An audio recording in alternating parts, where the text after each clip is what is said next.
যে শুধুমাত্র জুমার খুতবার মাধ্যমে মানুষ সচেতন হচ্ছে না, শুধুমাত্র এই জুমার খুতবার মাধ্যমে মানুষের আকীদা পরিবর্তন হচ্ছে না, শুধুমাত্র জুমার খুতবার মাধ্যমে মানুষ তাওহীদ সম্পর্কে জ্ঞান অর্জন করছে না, শুধুমাত্র এই জুমার খুতবার মাধ্যমে মানুষের সার্বিক জীবন এবং আল্লাহ রাব্বুল আলামিনের শরঈ বিধান কোরআনের জ্ঞান অর্জন হচ্ছে না মানুষের।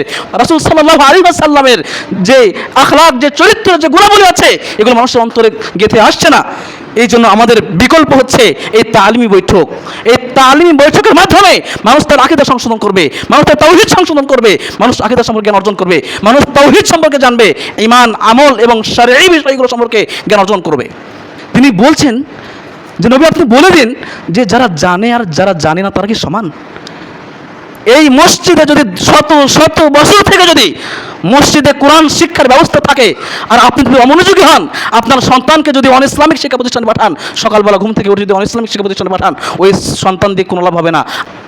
যারা জানে, যারা কোরআন জানে, যারা রাসূলের হাদিস জানে, তাদের সম্মান এত বেশি, ইয়ারফাইল্লাহুল্লাযীনা আমানু মিনকুম ওয়াল্লাযীনা উতুল ইলমা দারাজাত, যে তোমাদের মধ্য থেকে যারা ঈমানদার, আল্লাহ বলছেন তোমাদের মধ্য থেকে যারা ঈমানদার, যাদের ভিতরে ঈমান আছে, যারা নিজেকে মুমিন দাবি করে, আর যাদের ইলম দান করা হয়েছে, যাদের ইলম আছে, জ্ঞান আছে, মস্তিষ্ক সবল, আর সেই মস্তিষ্ক জ্ঞান অনুযায়ী আমল করে, উতুল ইলমা দারাজাত, আল্লাহ রাব্বুল আলামিন তাদের মর্যাদাকে সুউচ্চ মাকামে অবস্থান করাবেন।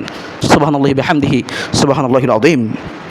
এরপরে এর ফজিলত দেখেন যে আবু হুরায়রা রাদিয়াল্লাহু তাআলা আনহু, বিশিষ্ট সাহাবী, রাসূল করিম সাল্লাল্লাহু আলাইহি ওয়াসাল্লামের সবচাইতে বেশি হাদিস যিনি বর্ণনা করেছেন,